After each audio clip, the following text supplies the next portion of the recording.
আজকাল শিমুলপুর গ্রামের সবাই আতঙ্ক নিয়ে দিন কাটায়। হঠাৎ কেন যেন গ্রামে মানুষগুলো অস্বাভাবিকভাবে মরতে শুরু করেছে, তাও আবার গ্রামের সবচেয়ে বড় বটগাছের সাথে ফাঁসি দিয়ে। রাফিদ গ্রামে প্রায় 5 বছর পর এসেছে। মা বাবা মারা যাওয়ার পর আর আসেনি। গ্রামে ঢুকতেই একটা টঙের দোকান। কতদিন পর গ্রামে এলাম। ওই যে রমিজ মিয়ার চায়ের দোকান, যাই এক কাপ চা খেয়ে আসি। রাফিদ সামনের দিকে এগিয়ে যায় এবং দোকানে বসে। চাচা, কেমন আছো? আরে ভাতিজা, তুমি তা এতদিন পর, কিন্তু এই অসময়ে আসলে? আসলে চাচা, ভাবছি যে ভিটেটা আছে সেটা বিক্রি করে একেবারে শহরে চলে যাব, তাই শেষবারের মতো এলাম। কিন্তু কিছু কি হয়েছে?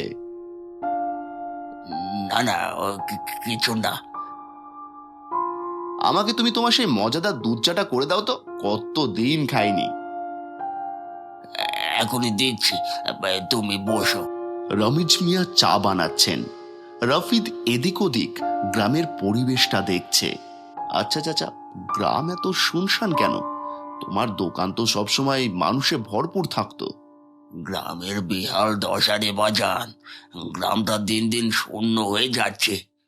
কি হয়েছে চাচা? বাবারে, গ্রামে কি এক অশনি কাজ কারবার!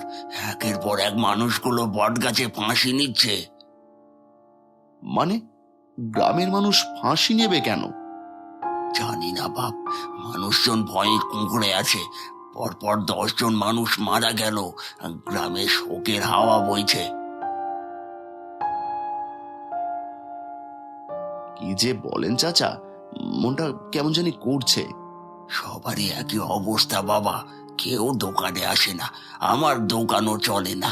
কিভাবে যে দিন পার করছি আল্লাহ ভালো জানে।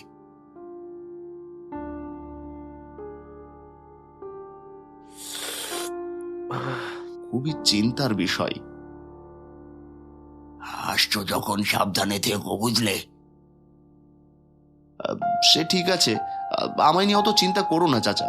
কিন্তু যারা মারা যাচ্ছে তাদের ফাঁসি দেওয়ার কারণটা কি জানো তুমি?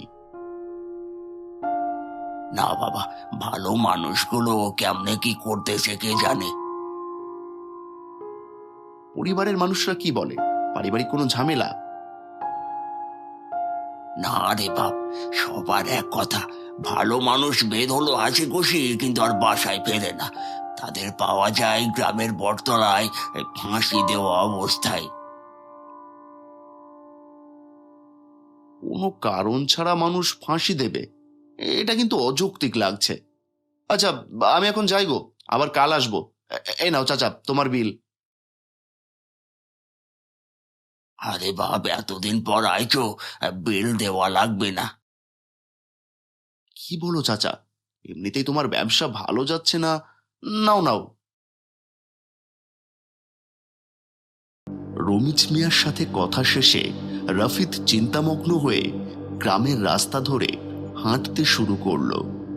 রাফিদ তার বাসায় গিয়ে খুব ক্লান্ত।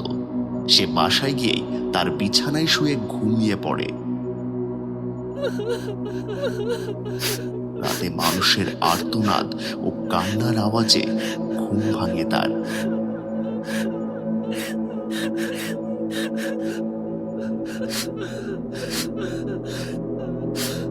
আরে, রাত 11টা বেজে গেছে। কান্নার আওয়াজ আরো তীব্র হয়ে উঠলে সে বাইরে বের হয়।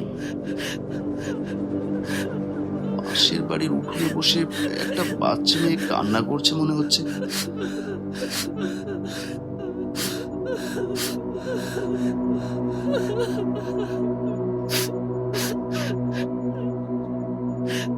কি হয়েছে বাবু? তুমি এত রাতে কান্না করছো কেন? আমার বাবাকে ওই কালো ছায়া মেরে ফেলেছে। কি বলছো তুমি? যাও ঘরের ভেতর যাও, এত রাতে একা একা উঠোনে বসে থাকতে নেই। আমি যাব না। আমার বাবাকে কেন মেরে ফেললো? আচ্ছা, তুমি তোমার মাকে ডাকো। আমার মা আমার বাবার লাশ আনতে গেছে। মানে তোমার বাবা মারা গেছে? মারা যায়নি, ওই শয়তান আত্মা আমার বাবাকে মেরে ফেলেছে। কি বলছো মা তুমি এসব? তুমিও বিশ্বাস করছো না আঙ্কেল? আমার বাবা মাও বিশ্বাস করেনি। আচ্ছা তুমি আমাকে খুলে বলো, কান্না থামাও। প্রতি শনিবার এই গ্রামে একজন করে মারা যায়। এর আগের শনিবারে ফিরোজ চাচা মারা গেছে। আর এরপর থেকে আমি দেখেছি একটা আত্মা আমার বাবার পেছন পেছন ঘুরছে। এসব আত্মা বলতে কিছু নেই। তাহলে আমি কি দেখতে পাই? কেউ আমাকে বিশ্বাস করে না। তুমি কিভাবে জানো ওই আত্মা তোমার বাবাকে মেরেছে? আমার বাবা আজ বাইরে গিয়েছিল হাট থেকে আমার জন্য পুতুল আনবে বলে। তুমি বলো আমার বাবা কেন গলায় ফাঁসি দেবে? আসলেও তো ঠিক কথা। আচ্ছা সে ঠিক আছে, কিন্তু আমি দেখেছি ফিরোজ চাচা মারা যাওয়ার পর বাবার পেছনে একটা ছায়া সব সময় ঘুরঘুর করত। অনেক কুৎসিত আর ভয়ানক দেখতে ওই আত্মা। বাচ্চা মেয়েটি কি সব বলছে? এসব আবার হয় নাকি? আচ্ছা আমি গিয়ে দেখছি, তুমি বাড়ির ভিতর গিয়ে বসো। রাফিদ রাতের বেলায় রওনা হয়। রাফিদ গিয়ে দেখতে পায় মেয়েটির বাবার লাশ নিচে নামানো হয়ে গেছে। আশেপাশের আবছা আলোয় লাশটিকে দেখতে অনেক ভয়ানক লাগছে। আলিয়া বানু কান্না করছে তার স্বামীর পাশে বসে। আপনাদের মধ্যে কি কোনো ঝামেলা হয়েছিল?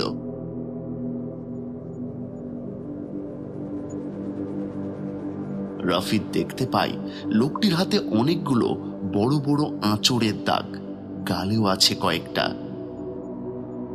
গলায় কয়েক জায়গায় আঘাত, মনে হচ্ছে কেউ জোর করে ঝুলিয়ে দিয়েছে, আর লোকটি বাঁচার জন্য চেষ্টা করে গেছে। রাফিদ আশেপাশে দেখছে। এমন সময় সে একটা পাগলকে দূর থেকে হাসতে দেখে গাছের আড়াল থেকে। রাফিদ একটু অবাক হয়ে তার কাছে যায়। একজন মারা গেছে আর আপনি এমন ভাবে হাসছেন কেন?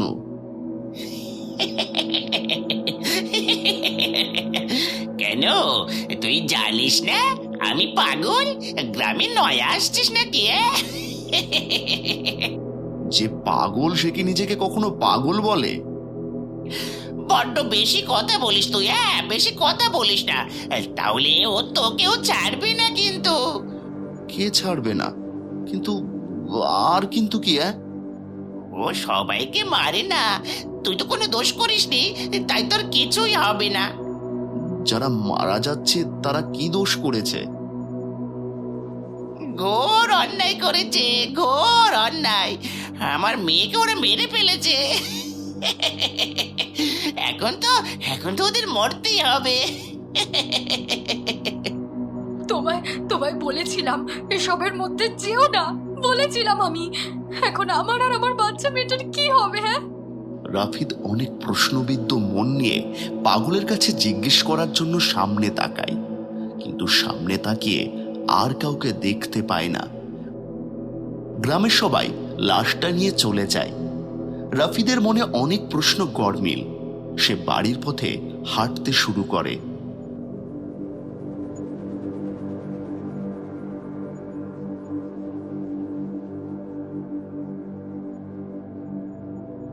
গ্রামে কি যে হচ্ছে কিছুই বুঝছি না।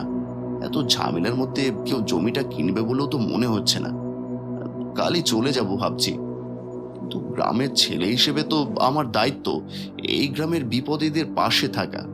কেন মানুষগুলো এইভাবে মারা যাচ্ছে, আমাকে তার কারণটা খুঁজে বের করতেই হবে। রাস্তায় যাওয়ার পথে হঠাৎ একটা প্রকট আলোর রশ্মি এসে চোখে পড়ে। আলো ক্রমশ তার দিকে এগিয়ে আসে। রাফিদ অজ্ঞান হয়ে পড়ে যায়। গ্রামের মুরব্বীরা আরো কিছু মানুষ বটগাছের চতুর্দিকের ঘিরে দাঁড়িয়ে আছে। বটগাছের সামনে একটা মেয়ে অঝরে কেঁদে চলেছে। আমাকে আপনারা বিশ্বাস করুন, আমার কারোর সাথে অবৈধ সম্পর্ক নেই। ওই তাহলে আলেয়া জামাই কি দেখেছে? বল, জামাই থাকতে পরকিয়া করে বেড়াস, নোংরা মেয়ে মানুষ। আমার বাড়িতে শফিক ভাই ছিল, উনি বিবাহিত আর ওনার বাচ্চাও আছে। মোড়ল সাহেব, আমার মেয়ে নির্দোষ, আমার মেয়ে এমন কাজ করেনি। না না, শিরিন মিথ্যে কথা বলছে। আমি নিজের চোখে দেখেছি। শিরিন ওই অপরিচিত লোকটার মুখের উপর মুখ। ছি ছি ছি ছি ছি। আমার কথা শোনেন আপনারা, শফিক শিরিনের দুঃসম্পর্কের মামাতো ভাই আমাদের বাড়িতে এসেছিল। তার শ্বাস নিতে কষ্ট হচ্ছিল, তাকে কৃত্রিম ভাবে শ্বাস দিচ্ছিল আমার মেয়ে। ও মেয়ের চরিত্রের জন্য তুইও দায়ী তাহলে? এই সবাই মেয়েটাকে ফাঁসিতে ঝোলা। এইরকম দুশ্চরিত্র মেয়ে আমাদের গ্রামে থাকবে না।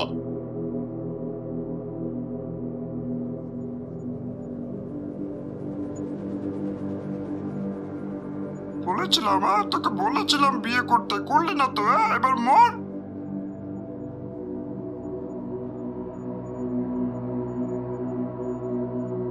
আমাকে আপনারা বিশ্বাস করেন, আমার কোনো দোষ নেই, আমাকে ফাঁসি দিয়েন না। আমার মেয়েকে ছেড়ে দেন মোড়ল, আমার মেয়ে কিচ্ছু করেনি, তাকে ফাঁসিতে ঝুলিয়েন না।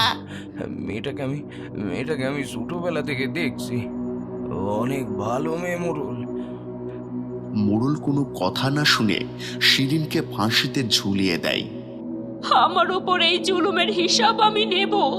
মৃত্যুর পর আমি আবার ফিরে আসব, আর আমাকে নিষ্ঠুরভাবে যারা মারছে তারা প্রত্যেকে এই গাছের সাথে ফাঁসি দিয়ে মরবে।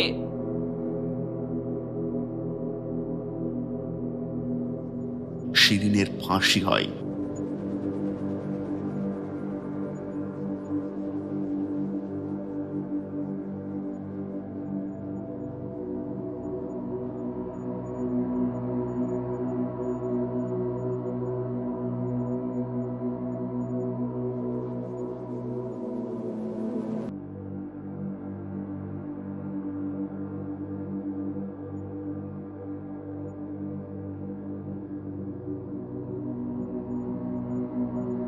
ধূপ করে চোখ খুলে রাফিদের সকাল হয়ে গেছে। রাফিদ দেখে রাস্তার উপর পড়ে আছে। রাফিদ চোখ ডলতে ডলতে জেগে ওঠে। আমি সবই বুঝতে পেরেছি। এই গ্রামে যা হচ্ছে, সবাই তাদের পাপের সাজা পাচ্ছে, কিন্তু এইভাবে তো চলতে দেওয়া যায় না। একে একে গ্রামের সবাই তাহলে মরবে। রাফিদ চিন্তিত হয়ে তার বাড়ির দিকে এগিয়ে যায়। রাফিদ খুব চিন্তিত হয়ে নিজের বাড়িতে পায়চারি করতে থাকে। কিভাবে এই প্রতিশোধের খেলা বন্ধ করা যায়? হঠাৎ রাফিদ শুনতে পায় তার কানে ফিসফিস করে কেউ বলছে, তুই কাউকে বাঁচাতে পারবি না, কাউকে না। কোথাও কেউ নেই। কে কথা বলছে? তুই যদি আমার প্রতিশোধের পথে বাধা হয়ে দাঁড়াস তাহলে তোরও ক্ষতি হবে, কিন্তু আমি নির্দোষের ওপরে হাত তুলি না। তার মানে শিরিন, আর যাই হোক, আমাকে কখনো মেরে ফেলবে না।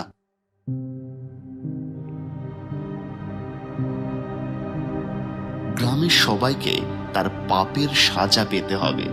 কাউকে এইভাবে আর মরতে দিলে হবে না। কিছুক্ষণ ভেবে রাফিদ বাইরে বেরিয়ে পড়ে। রাফিদ শিরিনের বাড়ি যায়, কিন্তু কাউকে দেখতে না পেয়ে নিজেই বাড়ির ভিতর ঢুকে পড়ে। আশেপাশটা খোঁজাখুঁজি করে একটা ডায়েরি পায় রাফিদ। ডায়েরিটা শিরিনের। রাফিদ ডায়েরিতে সব আত্মীয়দের নাম্বার লেখা দেখে। এই যে শফিক ভাইয়ের নাম্বার। রাফিদ শফিক ভাইকে তার ফোন থেকে কল করে। হ্যালো, আপনি কি শফিক ভাই বলছেন? হ্যাঁ বলছি। আপনি কে বলছেন?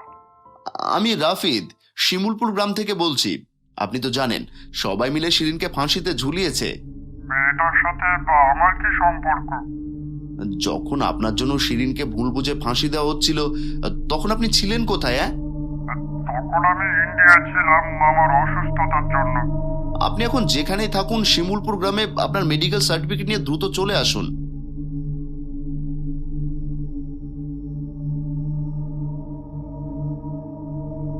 রাফিদ পুলিশ স্টেশনে গিয়ে খোঁজ নিয়ে জানতে পারে শিরিনের ফাঁসি দেওয়ার সময় যে অফিসার ছিল সে গ্রামের মোড়লের থেকে ঘুষ নিয়ে এই অন্যায়ের বিরোধিতা করেননি, বিধায় তাকে শিরিনের আত্মা সর্বপ্রথম মেরে ফেলেছে।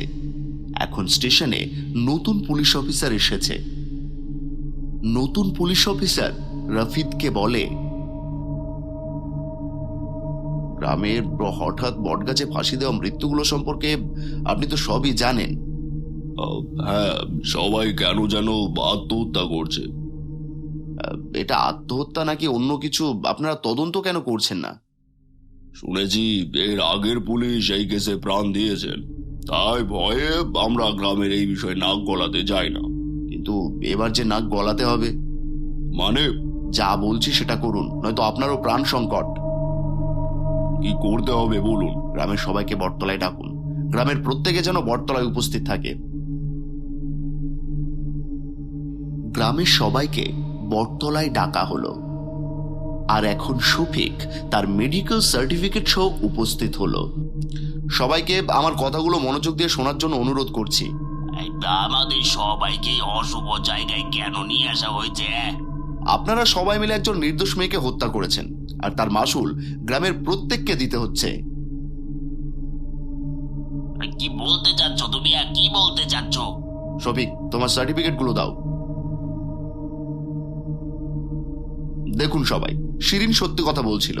শফিক ভাইয়ের শ্বাসকষ্টের সমস্যা আছে, আর এই জন্য সে ওই দিন শফিক ভাইকে বাঁচানোর জন্য কৃত্রিমভাবে শ্বাস দিয়েছিল। তুমি এসব জানলে কি করে বাবা? কে তোমাকে এসব বলেছে? শিরিনের আত্মা আমায় স্বপ্নে দেখিয়েছে। শিরিন নির্দোষ ছিল, সবাই একজন নিষ্পাপ মানুষকে হত্যা করেছে, আর তাই শিরিনের আত্মা প্রতিশোধ নিচ্ছে, আর গ্রামের সবাইকে একে একে বটগাছের সাথে ফাঁসিতে ঝুলিয়ে দিয়েছে। তাহলে আমরা কিভাবে আমাদের বাঁচাতে পারি? গ্রামের যারা সরাসরি শিরিনকে ফাঁসি দেওয়ার সাথে যুক্ত ছিলেন, স্বইচ্ছায় তারা সবাই আত্মসমর্পণ করেন, আর গ্রামের সবাই একসাথে শিরিনের সাথে অন্যায় করার জন্য ক্ষমা চান। আপনাদের জীবন বাঁচানোর এটাই একমাত্র সুযোগ। আপনারা আপনাদের কর্মের সাজা ভোগ করেন, এতে অন্তত আপনাদের জীবনটা বেঁচে যাবে। সাজা ভোগ করে আবার স্বাভাবিক জীবনে ফিরতে পারবেন। এরপর একে একে যারা দোষী সামনে চলে আসে। রফিক সাহেব, সবাইকে অ্যারেস্ট করুন। পুলিশ সবাইকে অ্যারেস্ট করে, বাকিরা সবাই শিরিনের উদ্দেশ্যে ক্ষমা প্রার্থনা করেন। আমাদের ভুল হয়ে গেছে শিরিন, আমাদেরকে তুমি মাফ করে দাও। গ্রামের আর কাউকে তুমি মেরো না, আমরা আমাদের ভুল স্বীকার করছি।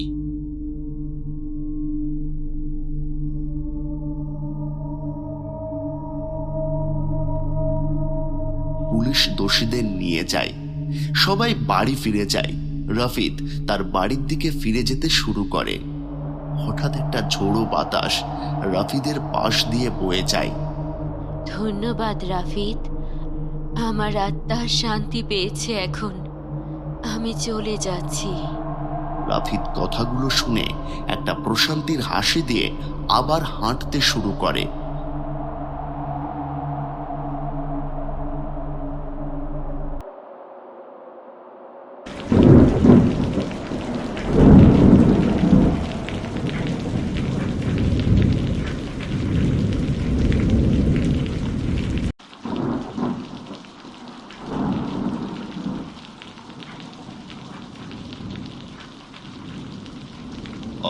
হ্যাঁ, এবার বলুন তো কি মিসিং রিপোর্ট লিখাতে এসেছেন আর কার নামে, সব ডিটেলসে বলুন।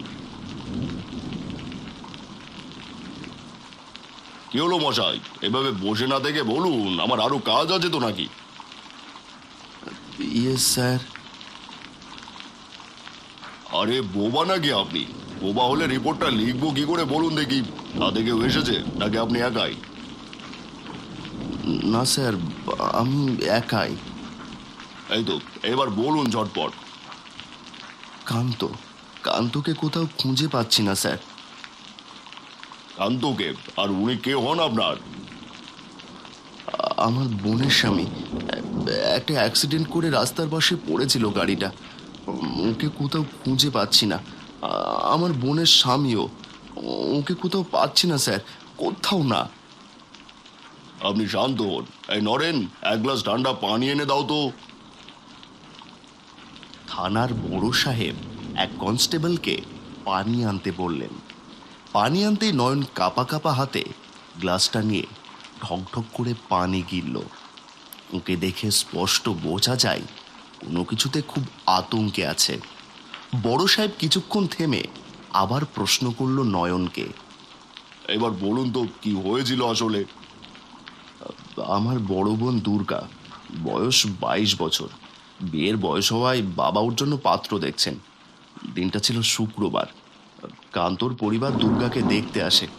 আমার বাবার বন্ধুর ছেলে কান্ত, হাসপাতালের বড় ডাক্তারও। বাবার খুব পছন্দ। আমাদের তো মেয়ে বেশ পছন্দ হয়েছে। বাহ, এ তো খুব ভালো কথা। কি রে বাবা কান্ত, তুই কিছু বলছিস না যে? মেয়ে পছন্দ হয়েছে তো? কিন্তু কান্ত সাহেব, আমার বোন দুর্গাকে আপনার পছন্দ হয়েছে তো? দেখুন, আমার বোন কিন্তু হাজারে একটা, যদিও একটু চোখগুলো ট্যারা মনে হতে পারে। আহ দাদা, তুই এখানেও শুরু করলি? আরে দাদা, কি যে বলেন! দুর্গা দেখতে ভারী মিষ্টি, কিন্তু আমার পছন্দ হলেই তো হবে না। দুর্গার আমাকে পছন্দ হয়েছে কিনা সেটা তো জানতে হবে। ঠিক ওই মুহূর্তে কান্তর ফোনে একটা কল এলো। খেয়াল করলাম কল আসার সাথে সাথেই কান্তর মুখ কেমন যেন হয়ে গেল। হাসি খুশি চেহারার মাঝে একটা চিন্তার ছাপ দেখলাম। কান্ত সাহেব, জরুরি কল বুঝি? বিয়ে মানে হ্যাঁ, আমাকে আর যেতে হবে, হাসপাতালে রোগী আছে। আপনারা না হয় বাকি কথা বাবা মার সাথে বলে নেবেন, কিন্তু আজ যে আমাকে যেতেই হবে। কিছু মনে না করলে আমি আজ উঠি।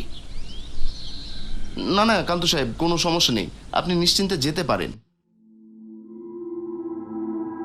দেখুন ডাক্তার, আপনাকে আমি অনেকবার বলেছি যা করছেন ভুল করছেন। আমি আপনাকে বারবার করে একই উত্তর দিচ্ছি, আমি আপনার কথা অনুযায়ী কাজ করতে পারবো না। আর যদি আমার কথা না হয় তবে পুলিশকে ডাকতে বাধ্য হব। সেটা নিশ্চয়ই আপনার জন্য ভালো হবে না। তুই কাকে পুলিশের ভয় দেখাচ্ছিস বলতো? এইসব পুলিশ আমার পকেটে থাকে, বুঝলি? হ্যাঁ, বুঝেছি, তোকে এভাবে বলে হবে না, যা করার আমাকেই করতে হবে। খুব বেশি বাড়াবাড়ি করছেন কিন্তু আপনি। দেখ না, কাজটা খুব সিম্পল। এই ব্যাটার মুখ থেকে শুধু অক্সিজেন মাস্কটা খুলে দিবি, দেখবি অক্সিজেন মাস্কটা খোলার সাথে সাথেই কিভাবে মরে তোর চোখের সামনে। পৈশাচিক শান্তি পাবো তাহলে, বুঝলি? এই ব্যাটা আমাদের কুকর্ম দেখে ফেলেছে। এতগুলো গুলি করার পরে ও যে ব্যাটা এখনো কিভাবে বেঁচে আছে সেটাই ভাবছি। দেখুন, আপনি কিন্তু খুব বড় ভুল করে ফেলেছেন। সর সামনে থেকে। হাতাহাতি লাগার এক পর্যায়ে কান্ত ক্ষেপে যায় আর পাশে থাকা টেবিলের ওপরে থাকা সিজারটা হাতে নিয়ে হীরার ঘাড়ের মাঝ বরাবর বসিয়ে দেয়। হীরা তখনই মাটিতে লুটিয়ে পড়ে। তুই কাজটা একদম ঠিক করিসনি। এর ফল তোকে পেতেই হবে, এর ফল তোকে পেতেই হবে।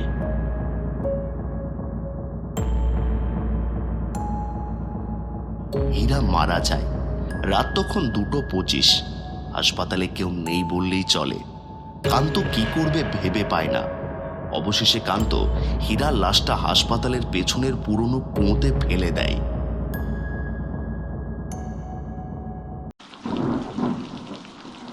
রাত 12টা বেজে গেছে স্যার, আমাকে বাড়ি যেতে হবে। আমার বোন ঘরে একা আছে, নিশ্চয়ই আবার কাঁদছে মেয়েটা। কিন্তু বাকিটা না জেনে কিভাবে মিসিং রিপোর্ট করি বলুন দেখি? আপনাকে যে করতেই হবে স্যার, কান্তকে না ফিরিয়ে আনলে যে আমার বোন আমাকে ক্ষমা করবে না।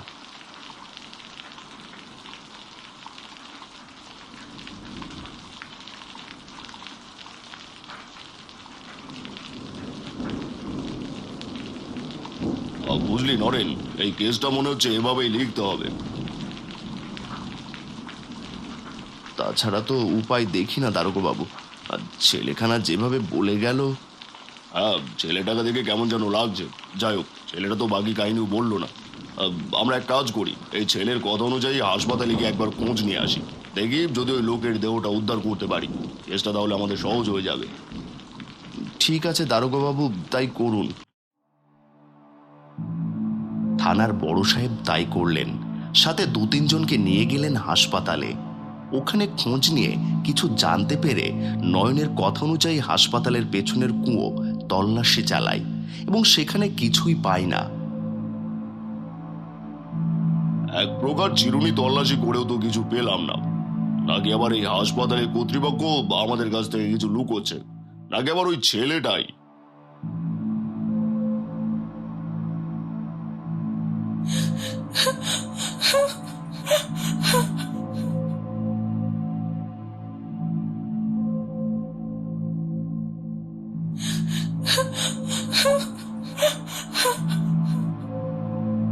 বোন দুর্গা, তুই কাঁদছিস কেন? তুই রোজ এভাবে কাঁদিস? এসব কি আমার ভালো লাগে বল? দাদা, ও আমার কান্তকে আমার কাছ থেকে কেড়ে নিয়েছে। কোথায় আমার কান্ত? কোথায়? কান্তকে আমার কাছে এনে দাও দাদা, আমার কাছে এনে দাও।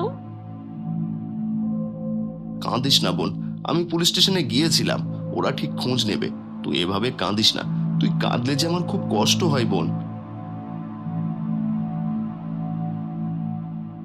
আপনি বলছেন আপনার বোন মানসিকভাবে অসুস্থ? হ্যাঁ ম্যাডাম, চোখের সামনে বোনের এমন কষ্ট আমি আর চোখে দেখতে পারছি না। আচ্ছা, বুঝলাম, কিন্তু এই সমস্যা শুরু হলো কবে থেকে, আর কেন এসব আমাকে জানতে হবে? আর আমাকে সবকিছু তাহলে খুলে বলুন। দুর্গা রাত 12টা বাজার সাথে সাথেই কান্তর ছবি হাতে নিয়ে কেঁদে ওঠে। মনে হয় ওকে কেউ নিয়ে যেতে চাইছে। ওর পুরো শরীরে অন্য কেউ কবজা করে নেয় তখন, কোনো অশরীরী। আরে মশাই, কি বলছেন এসব? অশরীরী? আমি ভূত প্রেত বিশ্বাস করি না।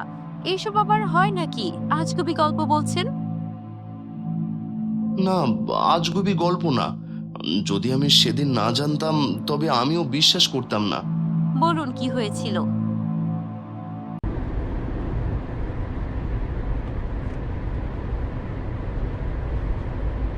জানো দুর্গা, তোমাকে আমার অনেক আগে থেকেই পছন্দ। তোমার মিষ্টি হাসির প্রেমে আমি আগেই পড়েছিলাম। তোমার মাঝে যে কত মায়া আছে তা হয়তো তুমি জানো না। এ বাবা, তুমি তো দেখছি লজ্জা একেবারে লাল হয়ে গেছো। তবে এখন তোমাকে দেখতে আরো সুন্দর লাগছে। আমার ভীষণ ভয় করছে জানেন। হয়, কি নিয়ে ভয় করছে? জানি না, মন কেমন যেন অস্থির হয়ে উঠছে। কি এসব কি হচ্ছে? কি হলো? এভাবে চেঁচিয়ে উঠলেন কেন? কারের ব্রেক কাজ করছে না। হায় হায় হায় হায়, এখন কি করব? এমন হলো কেন? শব্দ ঠিক চলছিল, ব্রেক ফেল হলো কি করে? হে ঠাকুর, রক্ষা করো।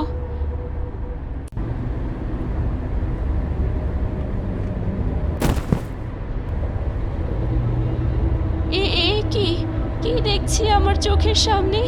কি হচ্ছে এসব? কে কে তুমি? আমাকে চিনতে পারছিস না? আমি তোকে বলেছিলাম না, আমার মৃত্যুর ফল তোকে ভোগ করতে হবে। ভুলে গেছিস আমায়? এভাবে ভুললে কি করে হবে? কান্তর আর কিছুই করতে পারলো না। কার ব্রেক ফেল করে একটা গাছের সাথে ধাক্কা লেগে পাশে থাকা পুকুরে পড়ে যায়। কান্তকে কোথাও খুঁজে পাইনি। দুর্গাকে আমি কোলে করে তুলে নিয়ে আসি। জ্ঞান ফিরলে কান্তর নাম ধরে কাঁদে আর আমাকে সব বলেছে। বোন আমার আজও কান্তর জন্য কাঁদে। বোনের শরীরটা খুব একটা ভালো না, ও আমার অনেক আদরের। ওর এই কষ্ট আমি দেখতে পারছি না। আরে ধুর, আপনি এসব কি বলছেন? এসব কখনো হয় না। আপনি যা বলছেন এসব কখনোই হয় না। এই যুগে এসব এইসব বলছেন? না না ডক্টর, আমি যা বলছি সব সত্যি। আপনি একটু চলুন আমার সাথে। বোন আমার বাড়িতে একা, তাড়াতাড়ি চলুন ডক্টর। এখন রাত প্রায় 11টা বাজে, এখন আমি যেতে পারবো না। না করবেন না ডক্টর, প্লিজ চলুন। নয়নের জোড়াজুড়িতে ডক্টর যেতে রাজি হয়ে যায়। নয়ন রুম থেকে বেরিয়ে গেলে ডক্টর কার সাথে যেন কলে কথা বলে আর তারপর বেরিয়ে যায়। এখানে আসতেই তো প্রায় ঘন্টাখানেক লেগে গেল, আমাকে আবার ফিরতে হবে। আপনি চিন্তা করবেন না, আমি আপনাকে ঠিক সময় পৌঁছে দেব। ডক্টর, ওই যে দুর্গা আবারও কাঁদছে, নিশ্চয়ই আবার। ডক্টর চলুন আমার সাথে। কই দাঁড়ান, আমার জন্য অপেক্ষা করুন।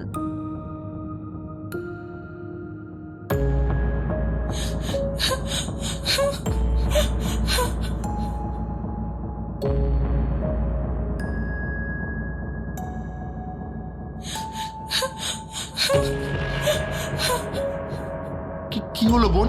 দেখ দেখ, আমি ডক্টর নিয়ে এসেছি, আর চিন্তা নেই, উনি তোকে দেখে ওষুধ দিয়ে দেবে। না দাদা, আমি ওষুধ খাবো না। আমাকে তুমি কান্তর কাছে নিয়ে যাও, আমি ওষুধ খাবো না।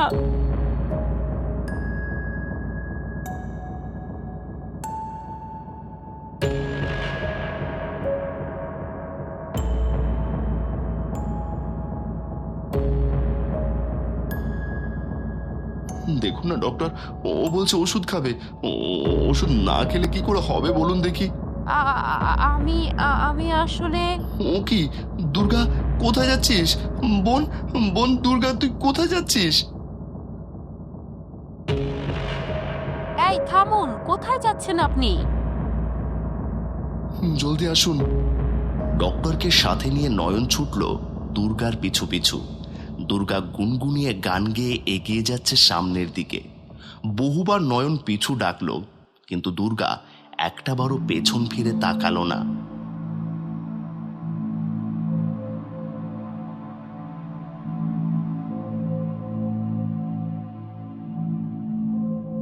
দুর্গা, কি করছিস তুই?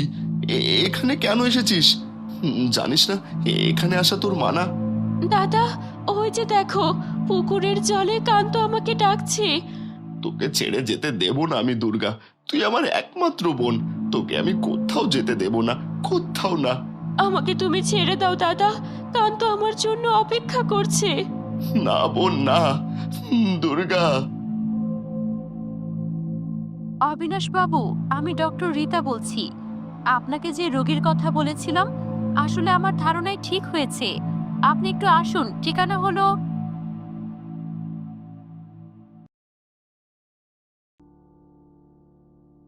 আমি আপনাকে যখন কল করে বিষয়টা জানালাম, তখন আমার চোখের সামনে নয়ন শুধু নিজের সাথেই ধস্তাধস্তি করছে। আমার আর বুঝতে বাকি নেই তিনি স্কিজোফ্রেনিয়ার রোগী। এর মানে? স্কিজোফ্রেনিয়া রোগে আক্রান্ত ব্যক্তিরা সাধারণত এমন করেই থাকেন। এদের আচরণ কোনো স্বাভাবিক মানুষের মতো হয় না। আমি যখন নয়নের সাথে আমার চেম্বারে প্রথম কথা বলেছি, তখন আমি বুঝতে পেরেছিলাম। আমি বিষয়টা ক্লিয়ার হওয়ার জন্য ওর সঙ্গে সেখানে গেলাম, আর সবকিছুতেই আমার সন্দেহ সত্যিতে পরিণত হলো। নয়ন যখন থানায় এসে বলছিল, তখন ওর মাঝে আমি অস্থিরতা দেখেছি, বারবার ঘামছিল, আর ওর বোনের কথা বলছিল। ওর বোনকে সবচেয়ে বেশি ভালোবাসতো, সবসময় আদরের ছিল দুর্গা। ওর মৃত্যু নয়ন কিছুতেই মেনে নিতে পারেনি। যেদিন ওদের মৃত্যু হয়, ও নিজেই দুর্গার মরদেহ কোলে করে তুলে এনেছিল। এই রোগের লক্ষণ বেশ অনেক আছে, বলতে পারেন পজিটিভ নেগেটিভ দুটোই। স্কিজোফ্রেনিয়ার আক্রান্ত রোগী এমন কিছু দেখতে পারেন যা বাস্তবে হয় না।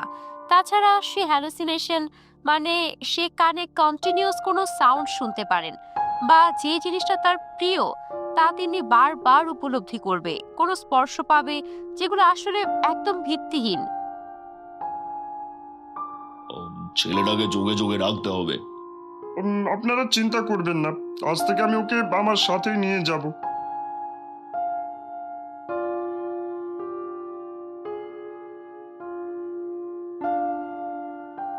দাদা, তুমি আমাকে এত ভালোবাসো কেন? পাগল বোন, এটা জিজ্ঞেস করার কি আছে? তুই যে আমার সব।